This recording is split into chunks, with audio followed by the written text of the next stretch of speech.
Welcome to the Cosmic Careers podcast series with your host, Veronica Chiadavalli, and the author, Alastair Storm Browne. Welcome. Veronica Chiadavalli is a space entrepreneur and consultant based in Sweden. Welcome, Veronica, and thank you. Thank you, Mr. Browne. How did you come up with the idea for this book? Cosmic Careers is about space jobs, not only jobs one would expect, like scientists, engineers, technicians, administrators, pilots, and laborers, but many other jobs like sewing professions, biologists of all kinds, agriculturalists, even artists. Why? We, being the human race, are now expanding into space at a rate that will soon accelerate exponentially. As we expand, we will take our Earth cultures with us, and as we start to settle there permanently, we will want to live a high quality of life. Mark these words, for we will want a comfortable lifestyle like we now have on Earth. We will also want familiarity. In order to develop a high quality of life, we will need people with skills that can produce this.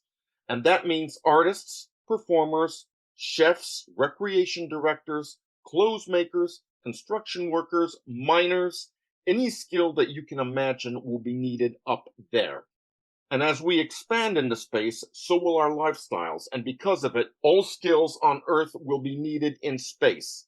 This is what Cosmic Careers is all about. This podcast will focus on the introduction to this book. My book, Cosmic Careers, has 10 chapters, and the following podcasts will focus on one chapter each. Then there will be a final podcast on the conclusion, including a sampling of space-related jobs and careers listed in the appendix of the book. There will be 12 podcasts in all. My name is Alastair Storm Browne, who, along with Maryann Karinch, have written this book in the hopes it will attract more people in the space field. There are many people interested in working in the space field, and with the skills they have, they will be able to do so. One does not have to be a scientist or an engineer to work in space, but they are badly needed nonetheless. Hopefully, after listening to these podcasts, more people will want to order copies of Cosmic Careers so that I, the co-author and a writer, will be able to publish more books on the subject of developing space, and they've already been written.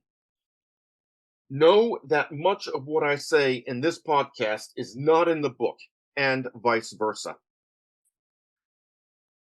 All right, this is my own history of writing this book, and I have started writing this book in 1990. After receiving my master's degree in space studies from the University of North Dakota.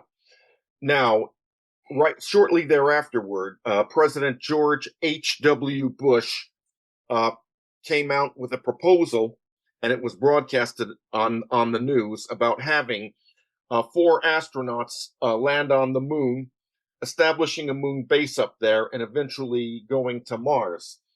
And that became the Space Exploration Initiative. And there was an ad in Space World magazine, that was the magazine before Ad Astra for the National Space Society, requesting people to come up with proposals and send them to Washington, D.C. So I took them up on that offer.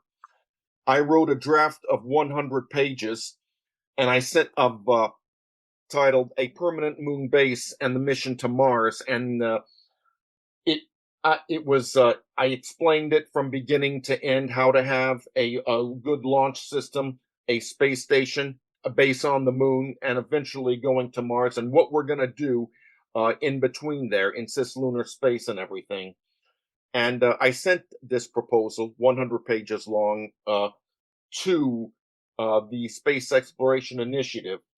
Well, they came out with a book combining everybody's proposals called America at the Threshold, calling for an expanded space program. But it turned out that Congress wasn't interested. But I kept my proposal, and I added to it as the years went on, and I even made copies and took it to development conferences, such as the ISDC, International Space Development Conference by the National Space Society, and a few others, also Space Frontier Foundation. And as I expanded it expanded up into 500 pages. Well, I was looking for an agent to publish it, and I found one, Maryann Karinch, and she went to HarperCollins, and they took a big interest in it. They wanted to divide it up into 3 different books, and I said yes, of course. And so Maryann Karinch and HarperCollins took the book, took some sections, and wrote it into What is Cosmic Careers. And if I sell 10,000 copies of these, I will be able to have 2 other books published. The other 2 books will be published, but provided that I sell enough copies of this. And what will your next book be about? I don't know, and my co-author doesn't know either. It'll be up to HarperCollins, but I can guess future space development, the infrastructure. These are guesses, so don't take my word for it. Let's talk about the introduction to your book. Yes. After telling my history of the book itself, we should talk about space, past, present, and future. Notice the past and how people looked at the future back then. It's what might have been, and many people forecasted how we will progress in space when we first up there, and they were pretty optimistic. And when it didn't turn out to be that way, people were disappointed, but it turned out to be a myth anyway. And I have written an article in the Space Review, which is an online magazine associated with space news, called The Myth of What Might Have Been in Space. But first, I'll talk about the history of space.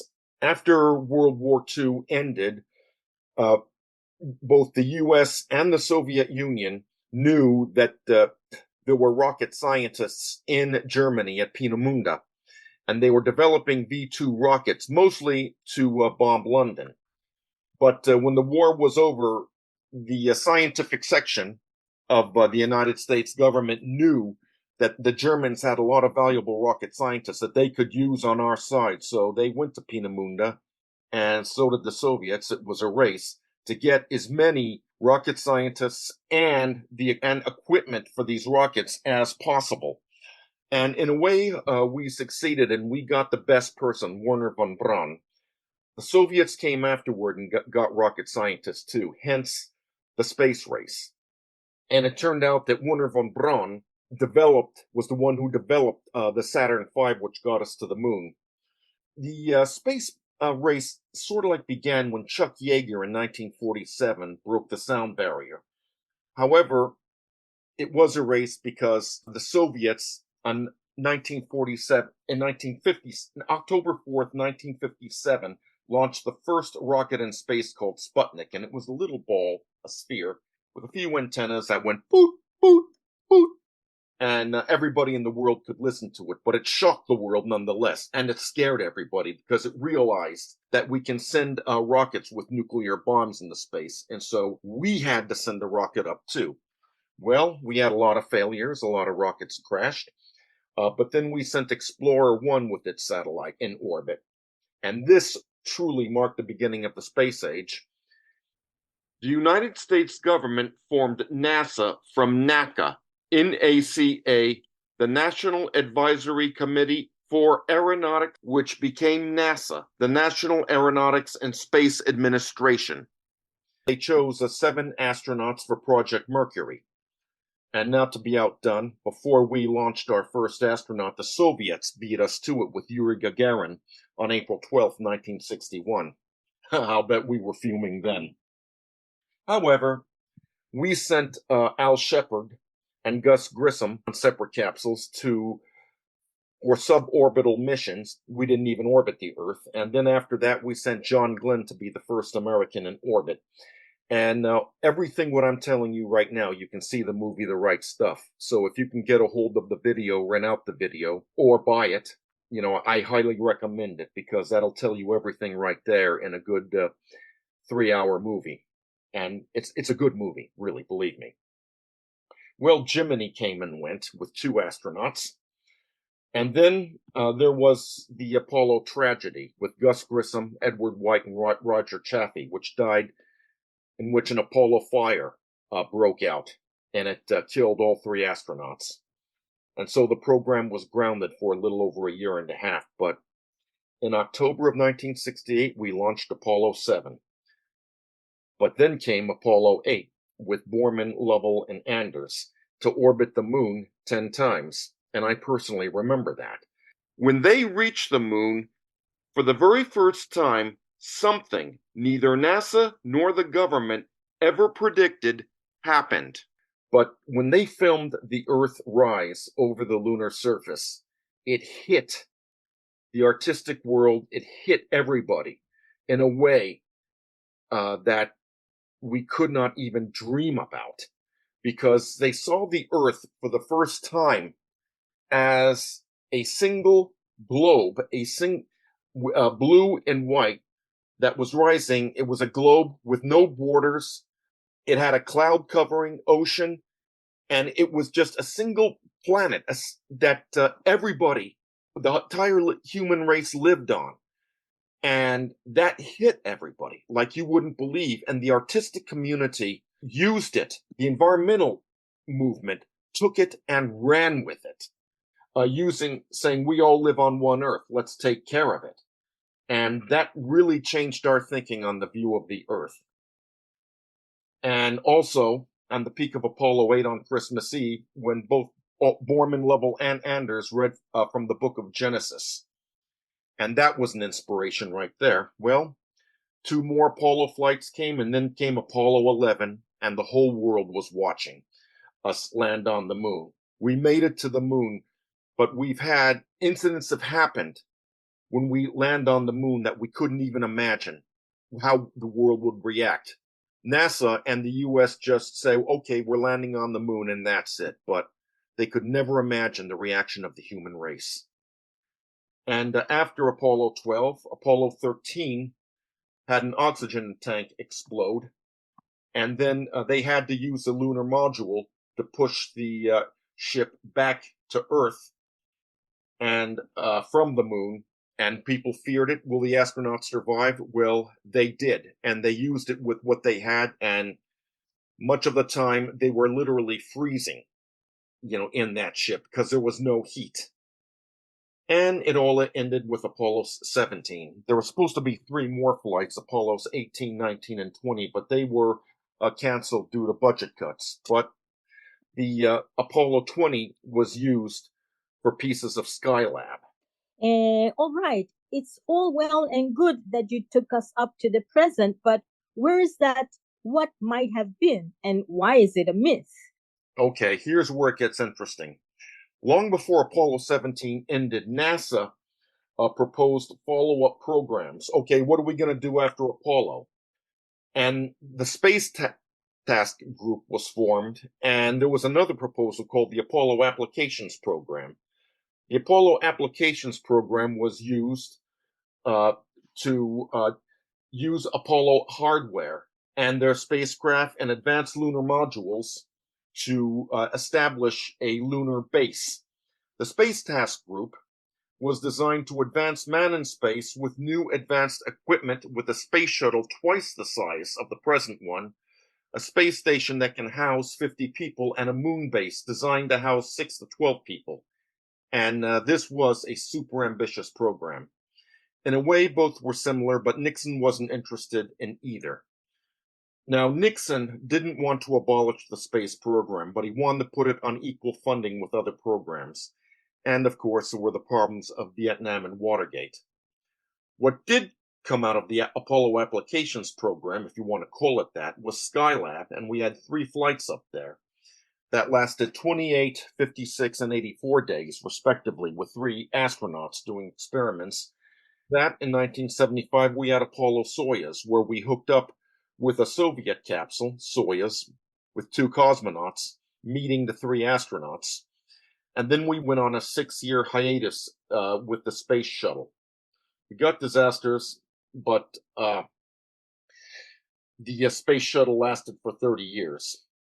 And during this time, we launched the International Space Station, the ISS. It was proposed by President Reagan, and it took 20 years to build, with constant changes and cost increases, but it got off the ground, and it was in use today. Now that the space shuttle was discontinued, the Russians launched us up to the International Space Station, and we finally have private space taxis from SpaceX and soon other launch companies. That's Blue Origin, Boeing, and so on. And so we now have privately proposed space stations for various uses, from space factories to space hotels. Stay tuned. Now let's talk about the future. Well, we'll first talk about what might have been. All right, that it's well and good. Many people have bemoaned the fact, well, this is all well and good, but if we had stuck with the Apollo program, we would have been a lot farther in space. And Nixon should have been more supportive of the space program and had either the Apollo applications or the Space Task Group, and we would have been on Mars by now. But I don't think so, and here's why. And as I stated, there were three main projects that we were to do, one after the other, in these planned space programs. The first was the two-stage space shuttle, twice as big as the shuttle, both stages reusable, with the lower stage piloted back by astronauts to Earth for quick refurbishment. And we asked the Office of Management and Budget $10 billion for it. They gave us $5 billion, hence the shuttle that we had, and the other two projects were canceled. Now, the proposed space station, not the ISS, that was to hold 50 people, would have costed a lot more, because the present ISS proposed by President Reagan in 1984 was to cost $8 billion. But with constant changes, cutbacks in progress, and then the addition of Russian participation by President Clinton, the cost ballooned to over $100 billion. That's over $90 billion more than anticipated. So how much would have a 50-person space station have costed? $500 billion? $1 trillion? Just a guess, but it would have been around that. And so that program would have been canceled right there with no moon base. And if the moon base survived, a base designed to hold 6 to 12 people, well, the question is, would there be any returns from it? And that's what people want. Returns. That's what companies want. They will not invest in space unless they're going to get returns. That's a little known fact. Would this moon base be worth our money? Because we would have kept putting money into it to support this moon base. Would it be worth our money? Costs do matter. So when you take up these costs, there would have been a failed space program. The space program was financed by the government completely. No one else. The government, that's you, the taxpayer.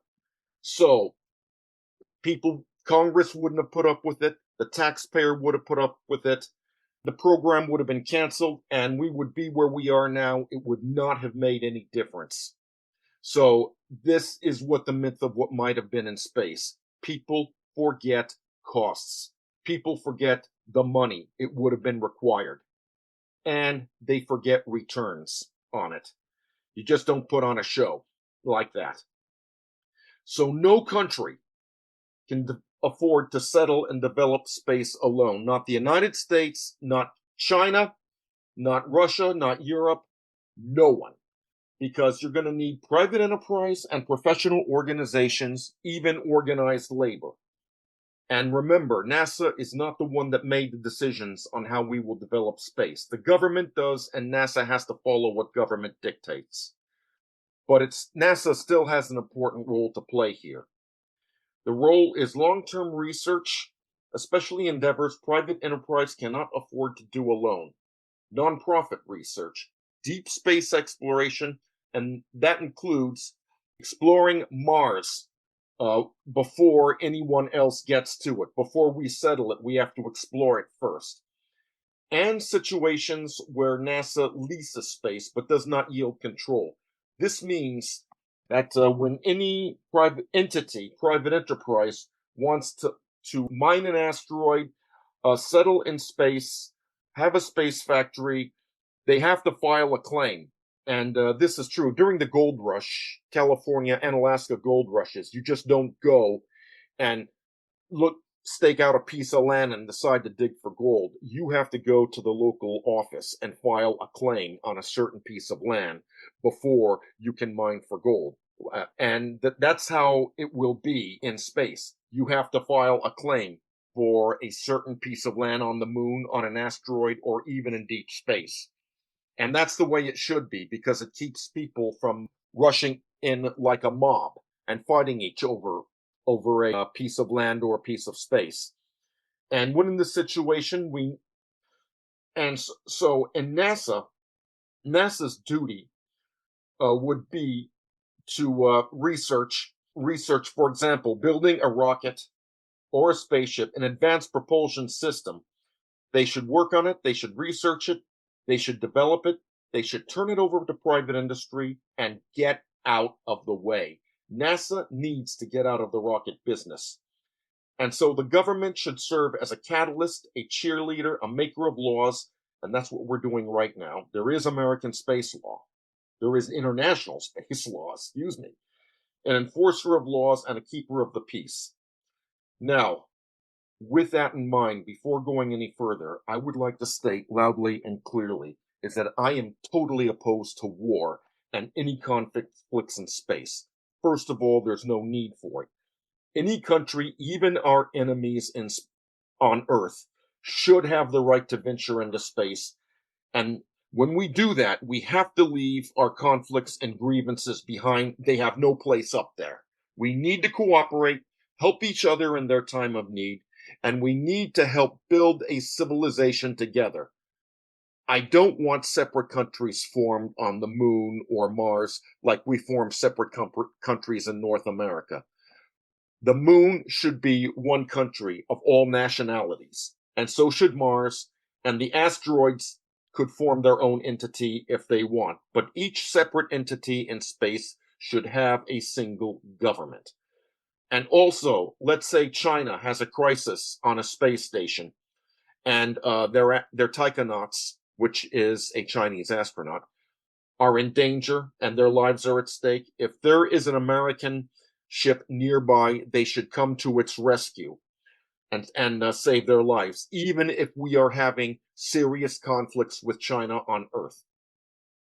And second, there are an infinite amount of resources in space to supply literally every entity, every individual, company, corporation, and countries.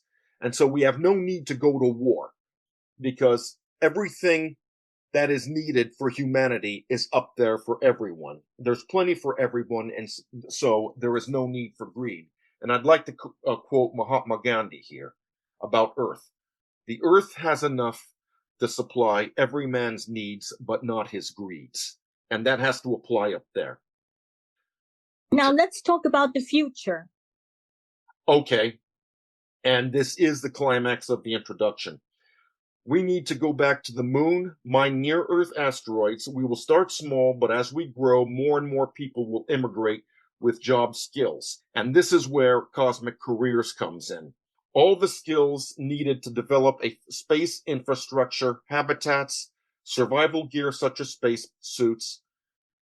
These jobs will be available for everyone. It will begin with the space station and not with the ISS. A moon base, and on this base, we will mine the moon. We will farm it to supply food for the inhabitants.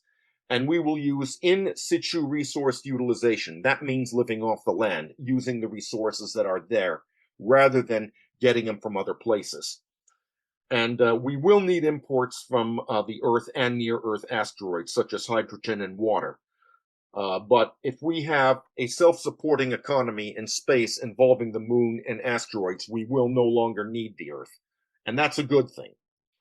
And the base will evolve into a settlement in a city. Asteroids will be mined. Orbiting space factories will manufacture necessary and luxury goods for both space and on Earth. And the space junk orbiting the Earth will be cleaned up and salvaged for valuable minerals. Don't forget, look in the clear blue sky, because beyond that sky is a junkyard. I love to say that.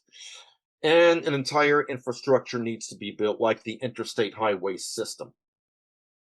All right, so for all this, there will be jobs right now you cannot imagine.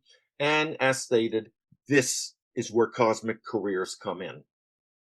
So tell me, Cosmic Careers has 10 chapters. Since we are approaching the end of our first podcast, what are they all about? Well, this podcast is about the introduction, which I have just discussed, and going into space.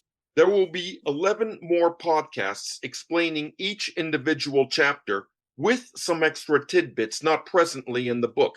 This book will be divided into 4 parts with 2 or 3 chapters in each part, with a conclusion, including the appendix, which lists some potential careers in space.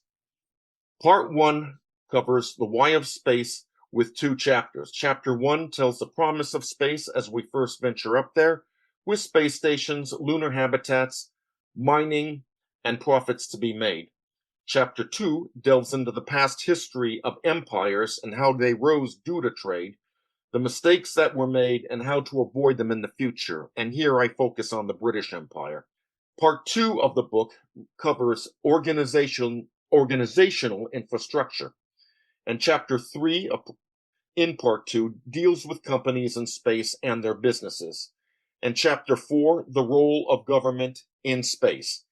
Now, space was first explored by governments, and they will still have a vital part to play even now. Part 3 is a technical infrastructure. Chapter 5 is space transportation and its future. Part 6 is going to work in near-Earth space. And this is where jobs of many types really start to take off, so you do need to hear this, or read this, should I say. Chapter 7 is the construction of space habitats, from O'Neill space habitats to structures on the moon, and the continuation of various jobs. Okay, Section 4 is the adventure of settling space. Chapter 8 is space tourism, and this will be the first major industry in space, aside from communications. Imagine working in a space hotel. Chapter 9 is settling the moon. Imagine farming and mining the moon, constructing habitats, laboratories, factories, and observatories.